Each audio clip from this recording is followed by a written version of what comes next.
If you've ever felt that, that pit in your stomach trying to keep pace with the sheer volume and the velocity of global cyber threats. It's overwhelming. It is. From nation-state espionage campaigns to financially motivated ransomware gangs exploiting software vulnerabilities that were created just hours ago, you are experiencing what security experts call systemic urgency. It's this feeling that you're always one step behind. Exactly. The information overload is suffocating, and the pace of digital attacks is only accelerating. It makes defense feel like this impossible game of catch-up. And that feeling of being perpetually behind, it's just amplified exponentially when you scale it up to the level of national infrastructure.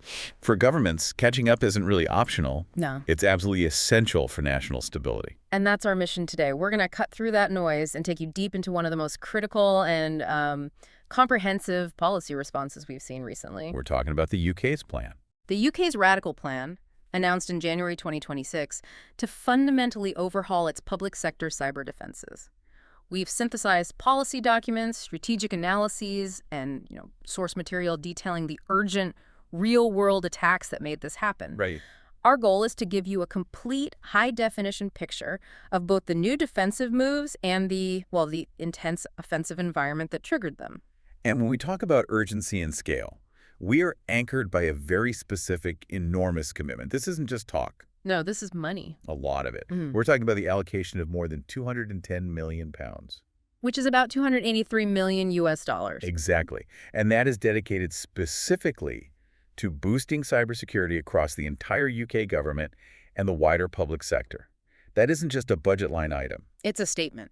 It is. It's a political, financial, and strategic admission that the old system was, fundamentally broken, and it required a crisis-level injection of resources and organization. That big number, £210 million, it tells you instantly the sheer scale of the political determination here. But as you're hinting, this is not just about spending money on faster computers or a few new software licenses. Not at all. The investment is tied to a complete philosophical restructuring. How so? This policy move is less about technical tweaks and more about a fundamental shift in how the nation views risk and resilience. We're talking about protecting the absolute critical services. The things people rely on every single day. The benefit systems, Yeah. the core healthcare infrastructure, the seamless functionality of the tax systems that tens of millions of citizens depend on. When a government makes a commitment this large and focused, it forces us to ask critical questions about how risk is coordinated, how standards are uniformly applied, and ultimately what national resilience really looks like in the digital age. And that structured response is exactly what we are going to unpack today. Okay, so let's unpack this enormous commitment. Let's start with the architectural blueprint itself, the Government Cyber Action Plan. We know the big number, the £210 million, announced on January 7, 2026. But what does that massive budget actually buy, conceptually and organizationally? Well, it buys two things the UK public sector has historically lacked: a unified structure, and crucially, a mandatory enforcement capability. Right, because historically it's all been siloed. Completely. Government departments operated in their own little bubbles, each managing its own IT infrastructure, its own unique risk profile. This money is designed to break down those stovepipes and ensure security is managed centrally as a single entity. Because that's how the attackers see it? Exactly. To them, the government is just one large target. The core mandate here reflects that. It's prioritizing the security of online public services, specifically those handling citizen interaction. Like benefits, healthcare, tax systems. Yes, so it's a very clear goal. It's about protecting the access to and the functioning of these essential services, not just, the data that's sitting inside them. And you can hear the urgency in the language they used. The Digital Government Minister, Ian Murray, he did not mince words at all. What did he say? He stated explicitly that cyber attacks have the power to take vital public services offline in minutes. In minutes. Wow. And that quote is really the key to understanding the whole impetus behind this policy. It captures the realization that modern, targeted attacks are instantaneous, they're devastating, and they're capable of creating immediate, measurable societal disruption, not just some abstract data loss. And the centerpiece of this whole structural overhaul is the establishment of a dedicated nerve center for defense. The new government cyber unit. Exactly. Now, when we talk about centralizing power, particularly across a bureaucracy as vast and complex as the UK government, what's the strategic significance of this specific unit? This unit is the engine of the new plan. And what's really fascinating here is its explicit dual mandate. It's tasked with coordinating both risk management and incident response. Okay, that sounds important. Let's slow down and distinguish those two things. They represent what, the strategic and the tactical phases of defense. That's a great way to put it. Let's talk about that distinction. So what does a unified approach to risk management look like on a national scale? Risk management is the preventative strategic function. It's about looking ahead, assessing the entire threat surface, Yeah. conducting regular audits, and critically dictating where the investment, that £210 million, is actually spent. So it stops departments from going in different directions. Precisely. Before this unit, Department A might prioritize application security, while Department B focuses on network perimeter defense. That leads to a really unbalanced national posture. Right. Unified risk management ensures this new unit can set the agenda, it can allocate resources based on the greatest systemic threats, and most importantly, it can enforce Pillar 1, those minimum standards we're about to discuss. It stops departments from just stovepiping their budgets and their focus. Okay, so it's the strategic planning arm. It sets the whole security agenda. And incident response, then, that's the tactical function. That's it, exactly. Incident response is reactive. It's what happens when the fire breaks out. When something goes wrong. And by unifying this function under the same command, the government cyber unit becomes the operational headquarters during a crisis. If a major sector like healthcare gets hit, this unit would provide unified command, ensuring resources, technical experts, communications teams, legal counsel are all deployed efficiently. So everyone's reading from the same playbook. A single pre-agreed national playbook, rather than, scrambling in isolation, which is what so often happens in these high-stress situations. That makes perfect sense. I mean, the systems are so interconnected now. If the student loan system relies on the HMRC, the tax system for income verification, an attack on one quickly cascades and becomes an attack on both. It does. You absolutely need that centralized oversight to manage that kind of cascading failure. That connectivity and the realization that the weakest link endangers the entire chain, that is exactly why the plan is built upon these three specific mandatory pillars of defense. Okay, let's get to those pillars. They define the new regulatory structure for the public sector. Pillar 1 is about minimum security standards. The phrase used in the sources is setting a new bar. What does that imply in practice beyond just, be better? It implies mandatory compliance. That's the key. Backed by the authority of this central unit, replacing what used to be decentralized guidance. I mean, think about the UK public sector. It's huge. It is. You have the enormous Ministry of Defense running highly classified systems, but you also have hundreds of small local councils running social services, libraries, local tax systems. When you have this vast diversity, you inevitably have a wide spectrum of security maturity. And the small local council is often the one operating on an ancient budget, making them the classic weakest link. They absolutely are. And sophisticated attackers, especially nation-state groups, are highly opportunistic. They don't try to breach the Ministry of Defense head-on. No, they go for the soft target. They exploit the smaller, less secure agency that has connections, however tenuous, to the larger government network. So by establishing a basic mandatory set of minimum standards, this new bar, the government dramatically raises the floor for everyone.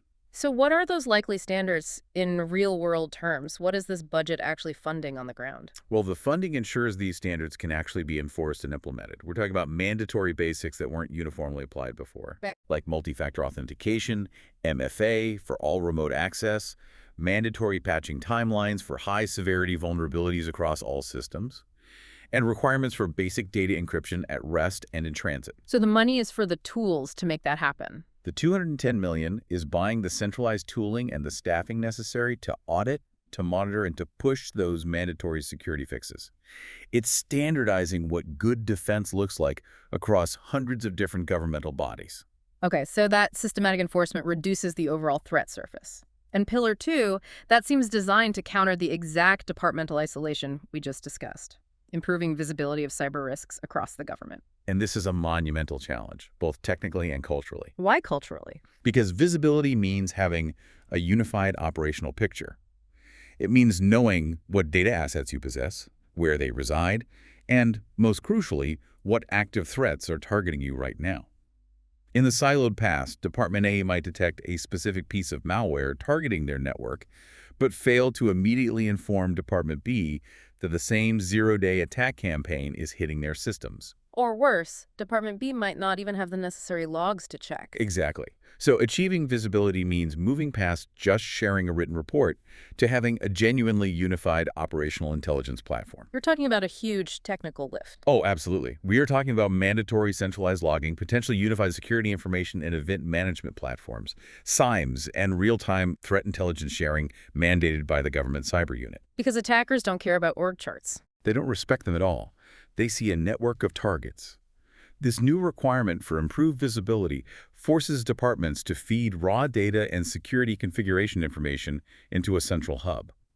This allows the central unit to spot wider patterns, say an emergent nation-state campaign hitting 5 different, seemingly unrelated departments, that an individual department would otherwise just interpret as a one-off, isolated incident.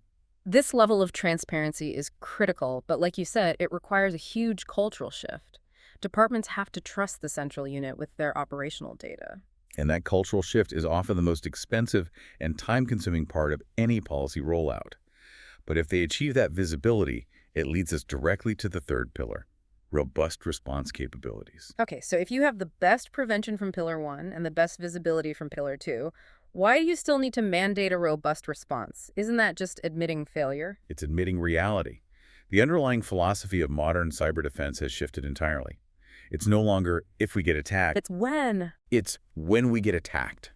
The most sophisticated, well-funded organizations in the world still get compromised. So, robust response ensures that when that inevitable breach occurs, the recovery is quick, the downtime is minimal, and the public disruption is contained. So it's fundamentally about resilience, not just prevention. That is the core distinction the UK is making. The investment under Pillar 3 ensures mandatory funding for things like mandatory tabletop exercise, frequent testing of backup and recovery mechanisms, and documented practice procedures for containment, eradication, and restoration. And this is vital because the political and operational cost of recovery is directly tied to speed. Right. The faster you can recover, the less operational fallout and the less public loss of trust occurs. This mandates that the government can fail gracefully, recover rapidly, and maintain the functionality of its critical national services. So this whole structural overview, the centralized unit, the mandatory standards, unified visibility, and mandated recovery, it really shows a government that's serious about modernizing. But I have to ask, this isn't just theory. You said policy follows catastrophe.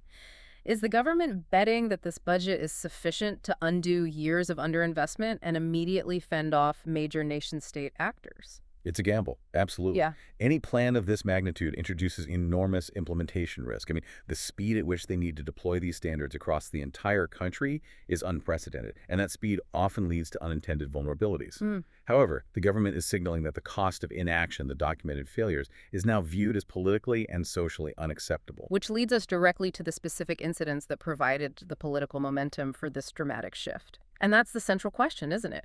Why commit £210 million in January 2026? This kind of systemic reaction, it usually isn't proactive. No, it's a reaction. It's a necessary reaction to documented, high-impact failures. We have to frame this plan as a direct response to a failure of resilience. These incidents weren't theoretical attacks. They were real-world compromises that caused tangible, measurable harm to UK citizens. Let's start with the one that affects people most personally, the NHS disruption. The sources mention the compromise caused major disruptions. Can we talk about the fallout in practical human terms? We can, and the source material is very specific here. The attack affected over 11,000 medical appointments. 11,000. And that is the clearest example of operational fallout driving policy. Yep. We're not just talking about delays in scheduling a routine checkup. This includes delays in critical diagnostic tests, in surgical scheduling, or access to necessary treatment pathways. This is life and death stuff. It is. An attack that takes the NHS offline, even partially, translates immediately into a direct threat to public health and patient well-being. It transforms a digital exploit into a physical consequence, and it highlights the ultimate stake in this whole cyber war. That's the undeniable cost. It moves the conversation away from, abstract data privacy and into life-critical services. Exactly. And while the NHS incident hit the operational heart of public services, the compromise of the Ministry of Defense, the MADI payroll systems, That demonstrates a different but equally grave threat: And what's that? the compromise of national security infrastructure and personnel data. Okay, so how does an attack on a payroll system become a national security issue? I mean, couldn't that be seen as just a data theft incident? It's far more insidious than just stealing salary details. And Modi payroll system hold highly sensitive operational data on personnel. Like what kind of data? We're talking deployment status, family emergency contacts, bank details. Compromising this data creates multiple national security vulnerabilities. First, it impacts the morale and financial stability of thousands of military personnel. Of course. But second, if a hostile nation-state actor gains access, they can use that data for highly targeted social engineering and blackmail. A perfect opportunity for intelligence gathering. And operational disruption. It strikes directly at the core of national defense readiness, and it impacts the trust that personnel have in their government's ability to protect them. So we have a simultaneous threat to public health and national security integrity. It's a dual failure that demanded a systemic overhaul. And we have to ground this in the timeline. The plan was announced in 2026, but it draws urgency from recent high-profile attacks. For example, the Synovus data breach, which occurred back in 2024. And who is Synovus? A major pathology services provider. Yeah. They were hit by severe ransomware attack. Referencing this specific recent incident confirms that the threat landscape is not theoretical. The barrage of major compromises is current, it's severe, and it's constantly eroding public confidence. Forcing the government to conclude that the existing defenses from 2018 were just not sustainable. Correct.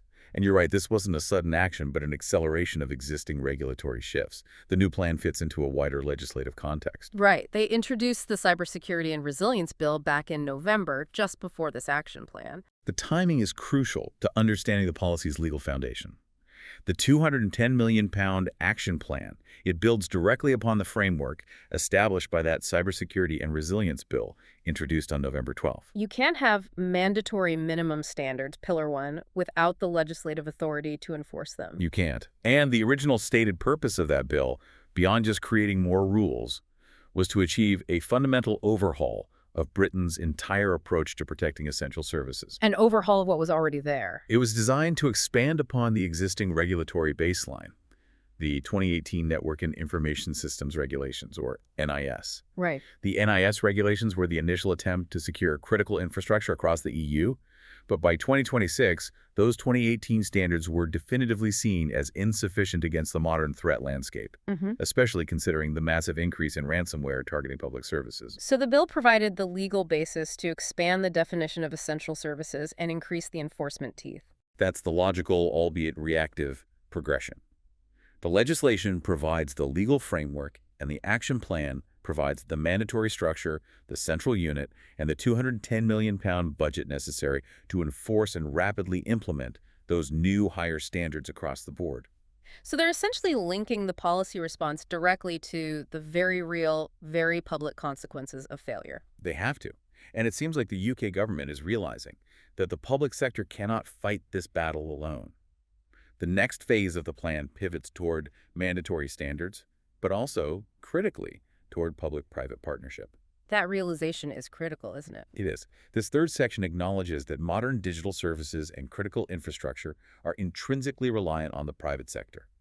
You cannot secure the government without securing the ecosystem, the supply chain, and the underlying communications network that it operates within. Okay, let's focus on the centerpiece of this collaboration, the Software Security Ambassador Scheme. What is this concept, and who are the key players they brought in? The scheme is a formalized partnership. It's designed to promote best practices throughout the supply chain that interacts with government systems, leveraging the immense expertise and resources of industry leaders. So it's about elevating security standards, not just inside the government, but for everyone who works with them. Exactly. The core mission is to ensure that commercial software and services utilized by the government meet that new high bar established in Pillar 1. And the list of partners is explicit and diverse. Cisco, Palo Alto Networks, Sage, NCC Group, and Santander. Let's slow down and analyze the significance of this specific grouping. Why this cross-section of industries? The diversity is the strength here. It's a holistic approach to securing the digital lifecycle, not just, the network perimeter. Okay, so let's start with Cisco and Palo Alto Networks. Right, they're the infrastructure heavyweights. They bring deep, real-time technical knowledge on network defense, firewall technology, and threat detection at the perimeter and in the cloud. They secure the pipes, basically. They provide the operational reality of defending a massive, complex network. For Cisco, and then you have Sage. The software provider. Yes, a massive provider of enterprise software, particularly for finance and HR functions.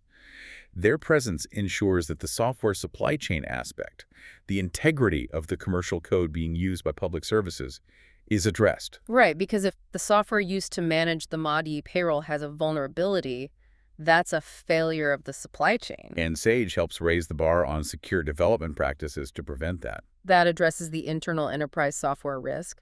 But what about independent validation? Who's checking their work? That's where NCC Group comes in. They are a major cybersecurity consulting and assurance firm. They provide third-party, independent security testing, ethical hacking, and risk advisory services. They're the objective auditors, ensuring that the standards being promoted actually hold up under aggressive testing. And finally, the inclusion of Santander seems particularly significant. That ties in finance and fraud. It does.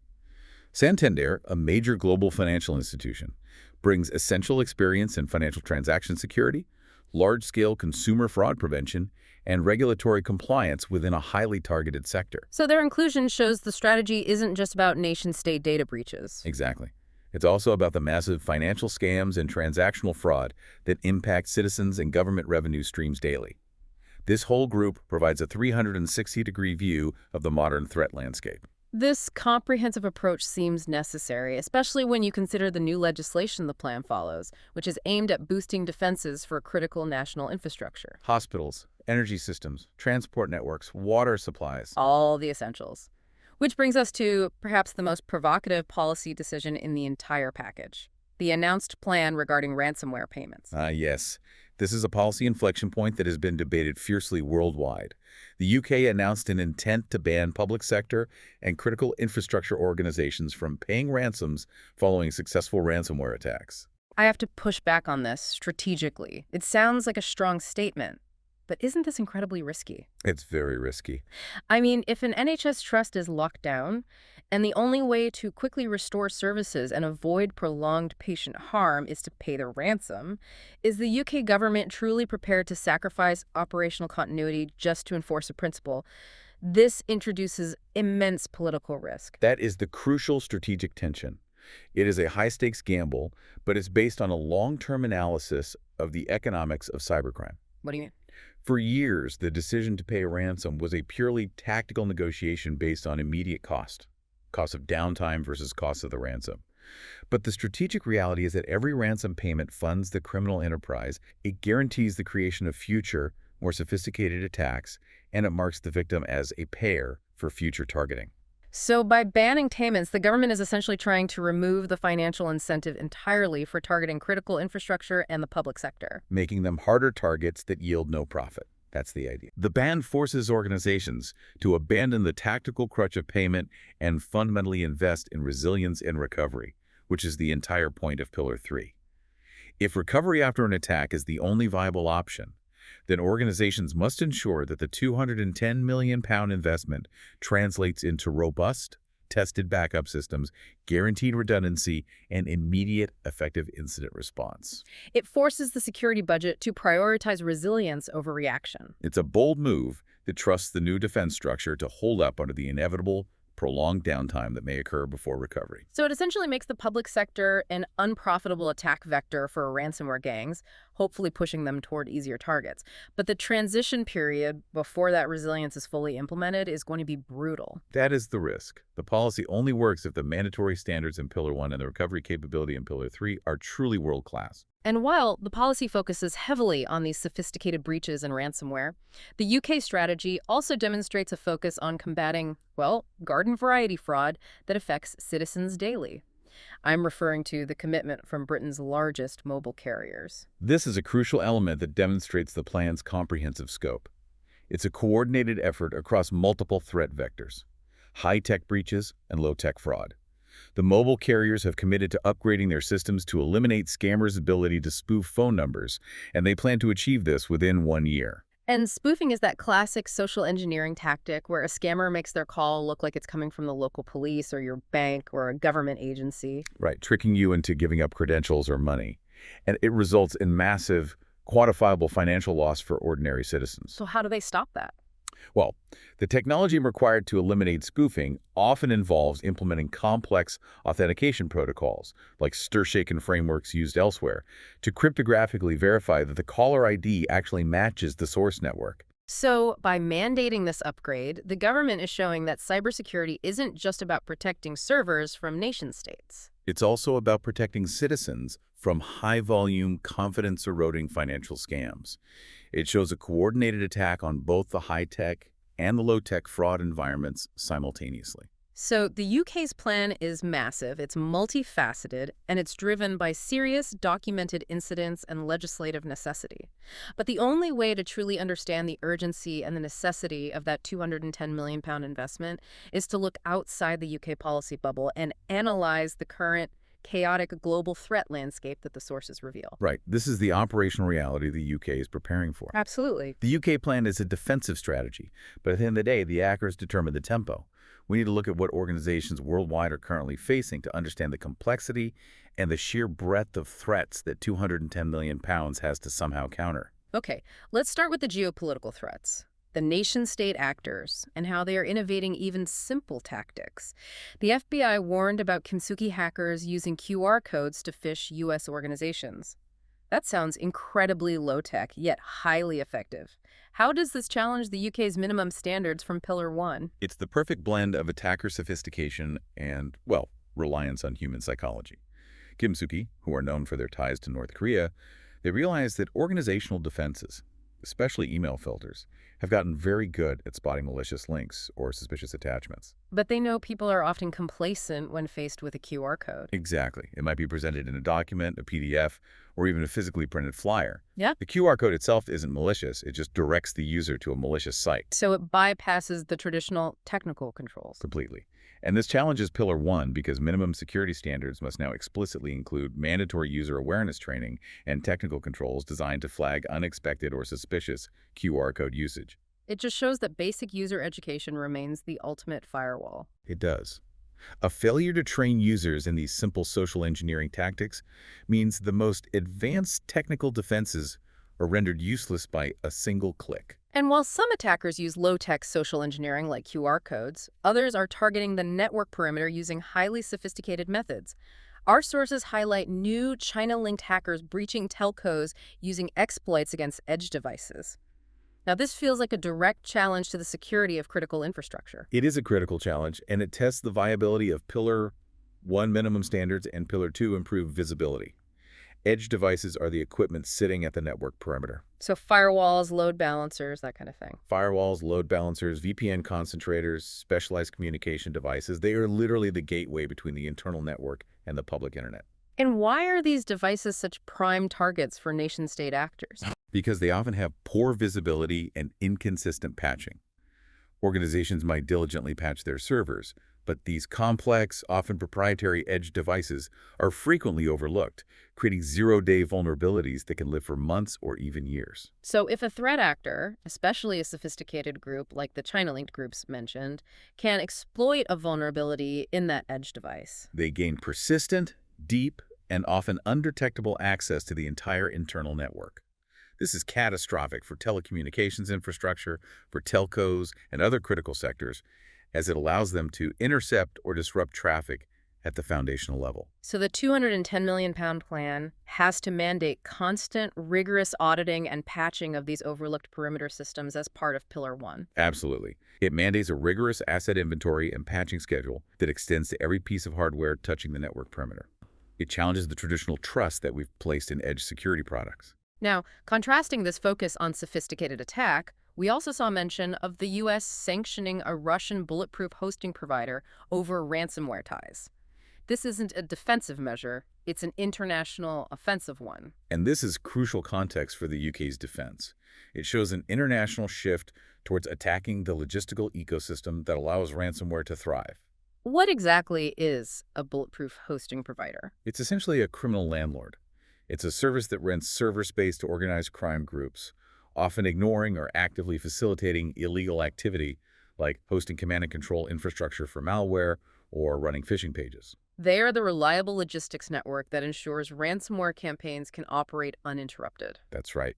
So by sanctioning them, international bodies are trying to raise the cost and complexity for ransomware groups, slowing their operations and forcing them to constantly move and rebuild their infrastructure. So the UK's defensive strategy is operating against adversaries that are backed by these sophisticated logistical supply chains. And these sanctions are a necessary global effort to degrade those supply lines, providing a small measure of relief for defenders. Okay, let's shift from geopolitical attacks to the exploitation of core infrastructure and corporate data. This is what fuels the financial motivation behind so much of the crime we see. Our sources note that cloud file sharing sites are being targeted for corporate data theft attacks. This challenges the UK's Pillar 2 improved visibility in a fundamental way. It really does. It highlights the massive security challenge of the cloud migration. As government agencies and private sector partners move their sensitive data off local servers and onto collaborative cloud platforms, attackers simply follow the data.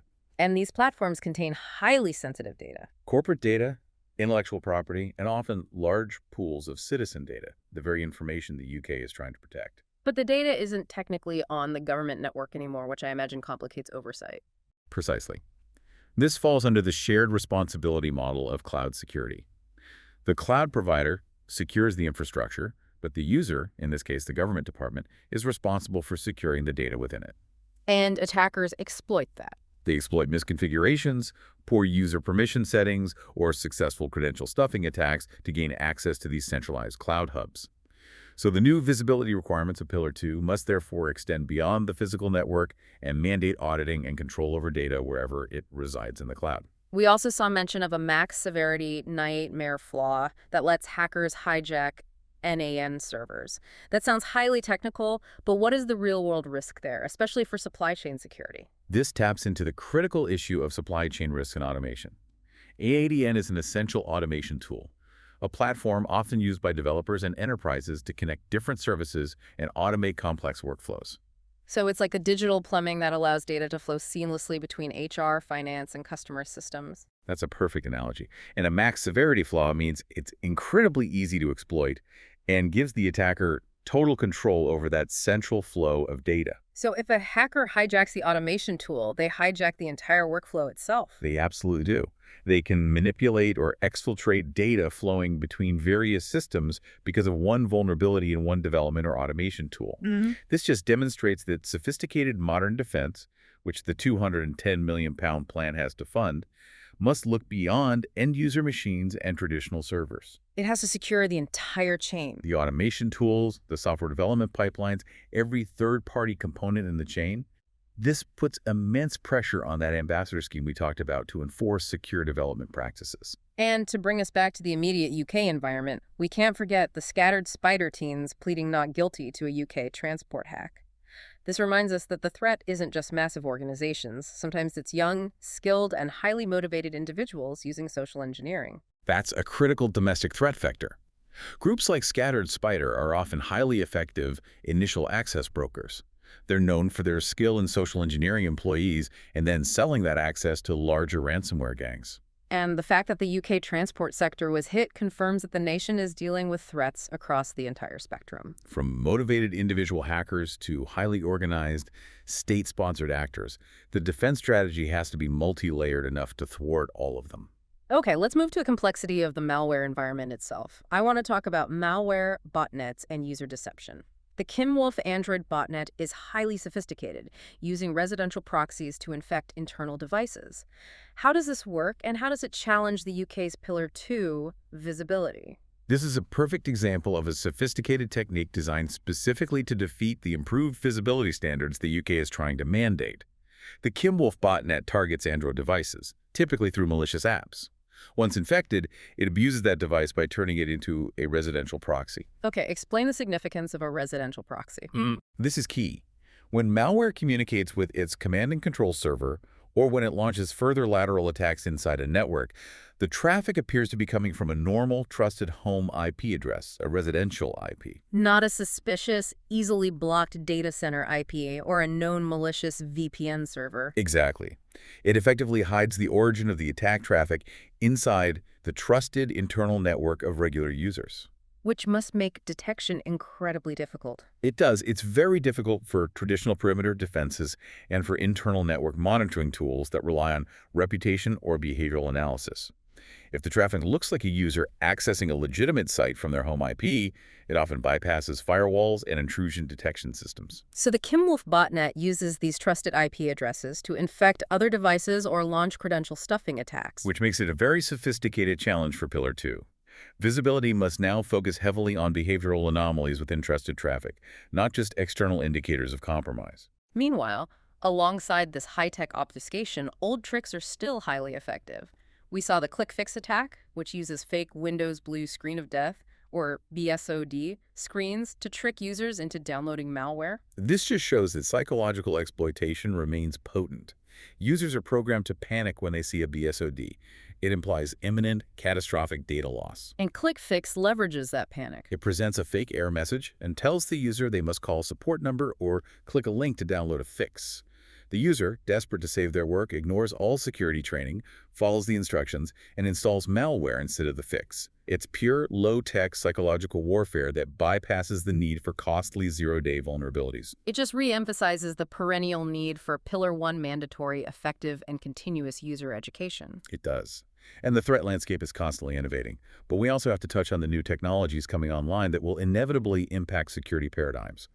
We saw news about Gmail's new AI inbox using Gemini, alongside Google's assurance that it won't train its AI on user emails. This highlights the ongoing tension, doesn't it, between functionality, security, and privacy. It really does. AI integration, especially one as powerful as Gemini and a widely used communication platform, it offers immense productivity benefits, summarizing emails, drafting responses. But it introduces brand new security risks. Even with Google's assurances, which are vital for user trust, the fact remains that highly sensitive government and citizen communication is now being processed by powerful external AI models. And that raises huge questions about data minimization, internal access controls, and the sheer volume of data being fed into these potentially less understood AI systems. And speaking of AI, XAI is teasing a major Grok upgrade and hinting at a Grok code CLI. The rapid pace of AI integration into development and IT infrastructure means security teams are preparing for risks we can't even fully define yet. Absolutely. A Grok code CLI suggests AI tools that actively write, debug, and analyze code. While this speeds up development immensely, which is a great benefit, it introduces massive implications for supply chain security. As in, can AI quickly generate highly complex polymorphic malware that attacks faster than traditional signatures? Exactly. Or are there inherent security flaws embedded in AI-generated code that are difficult for human reviewers to spot? The pace of these tools is moving much faster than our ability to secure them, which means the UK's £210 million plan must be agile and flexible enough to handle these yet-to-be-invented threat vectors. It's defending against the present while trying to anticipate a future moving at light speed. It has to. That's the perfect transition to our final section. We've established the dire need for the UK's defensive strategy by mapping out this chaotic global threat environment. So what does this massive government investment mean for you, the security leader, the curious learner, or the CISO elsewhere in the world? What's the so what? Well, I think the biggest impact of the UK's policy is its ability to set a global benchmark for public sector defense. Our sources mentioned the 2026 CISO Budget Benchmark Report, which compiles insights on how top security leaders are planning, spending, and prioritizing for the year ahead. So why does the UK plan suddenly become essential to those CISOs, even those in private industry or in other countries? Because the UK's massive investment plan instantly becomes a key strategic data point for global comparison.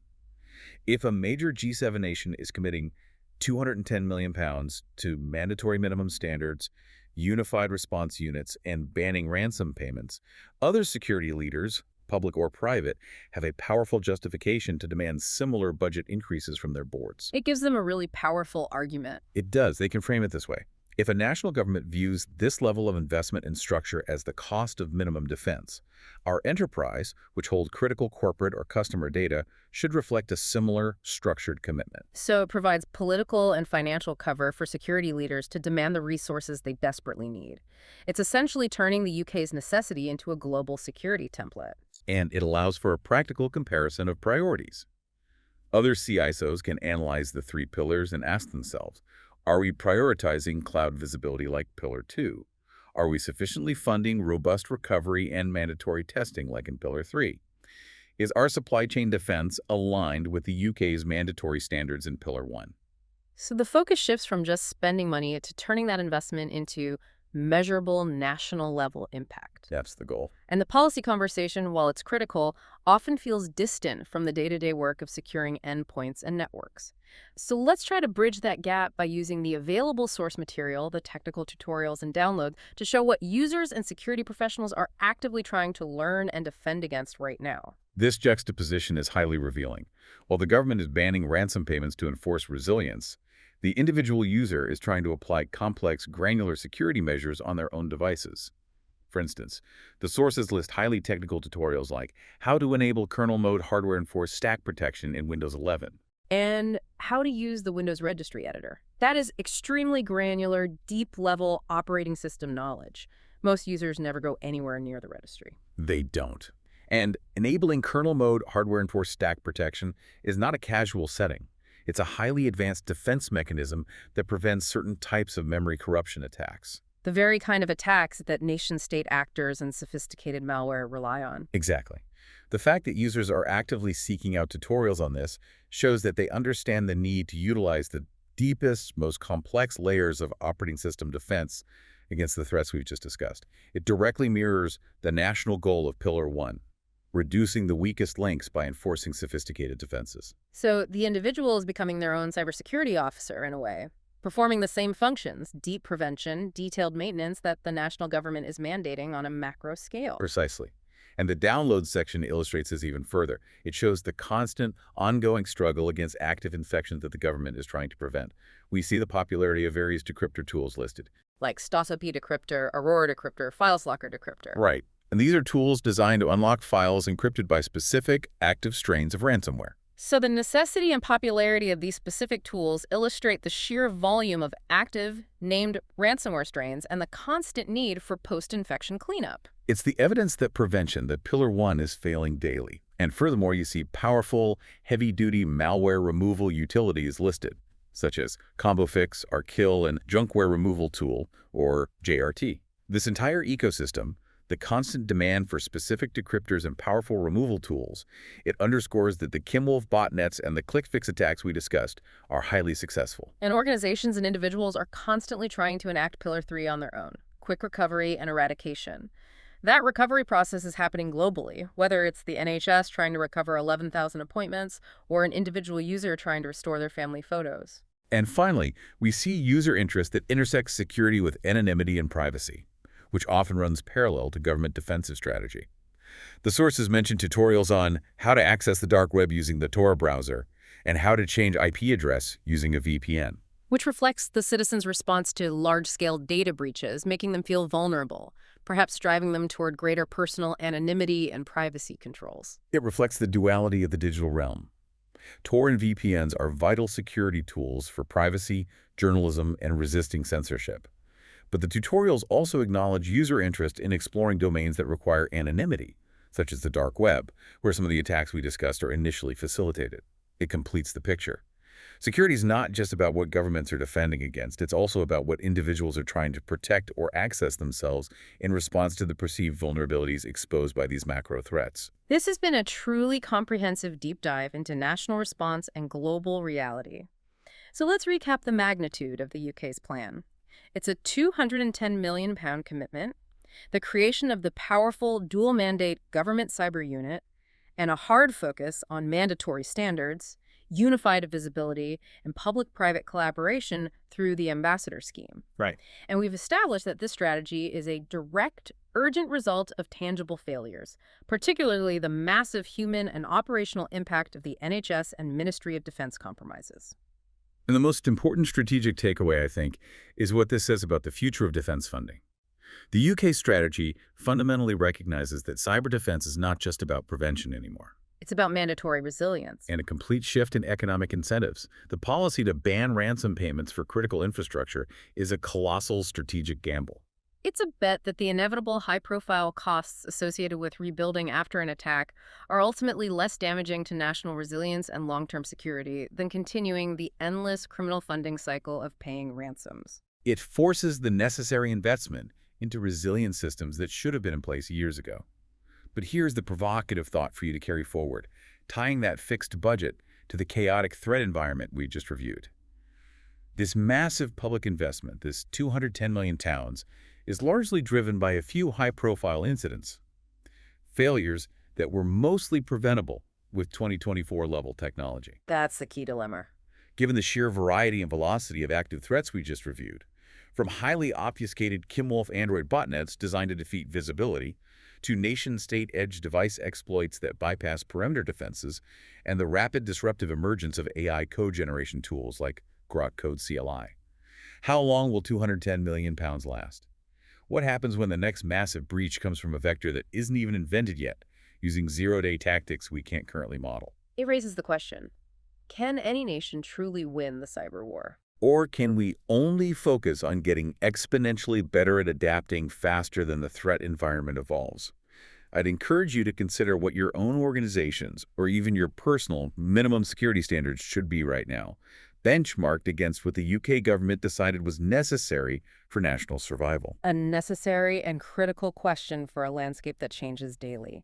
Thank you for joining us on the deep dive. We hope this analysis has equipped you with the insights you need to understand not just what the UK is doing, but why the world demanded this level of response.